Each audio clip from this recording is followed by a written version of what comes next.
Paper में कुछ सवाल ऐसे होते हैं जिनमें पेन नहीं उठाना पड़ता मेरे भाई, लेकिन उनका कॉन्सेप्ट आपको पता होना चाहिए, तभी सीधे कर पाते हो। एक जिले की जनसंख्या 3,33,000 है, जिसमें से 2,13,000 पुरुष हैं। 71% जनसंख्या साक्षर है, पढ़ी लिखी है। 71% पुरुष साक्षर है, 71% पुरुष पढ़े लिखे हैं। साक्षर महिलाओं का परसेंटेज भी कितना होगा? दोनों जगह 71% है, तो साक्षर महिलाओं का परसेंटेज भी 71% होगा। देखिए ऐसा क्यों? पुरुष कितने पढ़े लिखे हैं? 71%। महिला कितनी पढ़ी लिखी है? नहीं पता। लेकिन कुल आबादी का मतलब क्या होता है? मैन प्लस वुमेन, ये भी 71% पढ़े लिखे। तो मैन प्लस वुमेन 71% कब आएगा? मैन भी 71% पढ़े लिखे हो और महिलाएं भी 71% पढ़ी लिखी हो, तो क्या अनाउंस करेंगे कि पूरा गांव 71% पढ़ा लिखा है, इसलिए आंसर 71%। अगर पेपर में संख्याएं दी हुई हैं और उनका एलसीएम निकालना है, कभी निकालना मत, ऑप्शन से करना मेरे भाई। 51, 18, 432 और 144 का एलसीएम बताओ। एलसीएम मतलब वह छोटी से छोटी संख्या जो इन सबसे कटे। इसका आंसर ये नहीं हो सकता कि यहां कहीं भी 5 नहीं है, तो एंड में 0 कैसे आ गया? हम ये देख पा रहे हैं कि मेरे भाई अगर कोई संख्या 18 से कट रही है तो सबसे प्यारा नंबर होता है 9। संख्या 9 से भी कटनी चाहिए, यानी कि आंसर वो होगा जिसका डिजिटल सम क्या है? 9 आए। 4, 4, 8, 3, 11, 7, 18 अंकों का योग 9 है, 9 से कट जाएगा। उसके बाद 7, 2, 9, 7, 6, 13, 4 हो गया, 9 से नहीं कटेगा। 7, 2, 9 और 9 यहाँ पे 4 होगा, ये भी 9 से नहीं कटेगा। एक ही ऑप्शन है जो 9 से कट रहा है, यानी कि यही आंसर हो सकता है। निकालना पड़ा क्या मेरे भाई? ऐसे आप सारे सवाल कर सकते हो जो पिछले साल आए थे, बनाओ।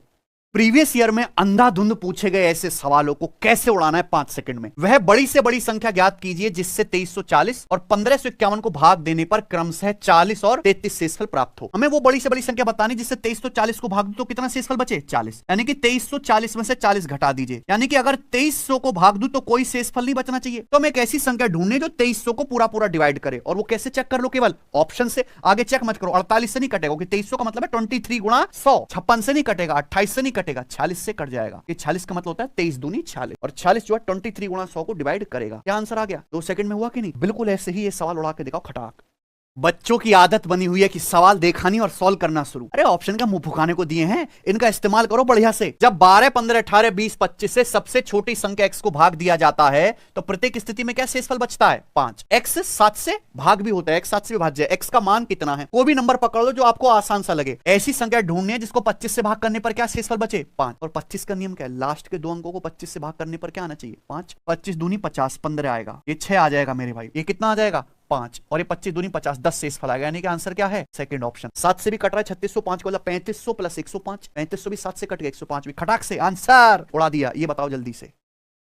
2 साल का सिंपल इंटरेस्ट दिया हुआ है, 2 साल का कंपाउंड इंटरेस्ट दिया हुआ है। आपसे पूछा है मूलधन प्रिंसिपल। ये सवाल हर साल आता है, कैसे बनाते हैं? समान ब्याज दर से 2 साल का सिंपल इंटरेस्ट 42 है, कंपाउंड इंटरेस्ट 45, मूलधन आपको बताना है। देखिए पहली बात, सिंपल इंटरेस्ट हर साल बराबर होता है। अगर 2 साल का सिंपल इंटरेस्ट 42 है तो 42 का आधा पहले साल भी 21 होगा, दूसरे साल भी 21 होगा। कंपाउंड इंटरेस्ट सिंपल इंटरेस्ट से कितना ज्यादा है? 3 ज्यादा है, यानी कि आपको ब्याज पर ब्याज कितना मिला होगा? 3। ये टोटल जोड़ के क्या आ गया? 2 साल का CI आ गया, यानी कि आपको 21 पर 3 रुपए ब्याज मिला है ना, जो कि कितना होता है? 1/7। अगर आपसे ब्याज की दर पूछता 1/7, 14.28% पूछा है प्रिंसिपल। देखिए पहले साल तो केवल प्रिंसिपल पर ब्याज मिलेगा ना, यानी कि प्रिंसिपल का 1/7 किसके बराबर है? 21 के। प्रिंसिपल का 1/7 21 है, तो प्रिंसिपल कितना है? 21 गुणा यानी कि 147 रुपए। पहला ऑप्शन आंसर है। ये मेथड है, कैसा भी सवाल हो सब हो जाएंगे, ये बता।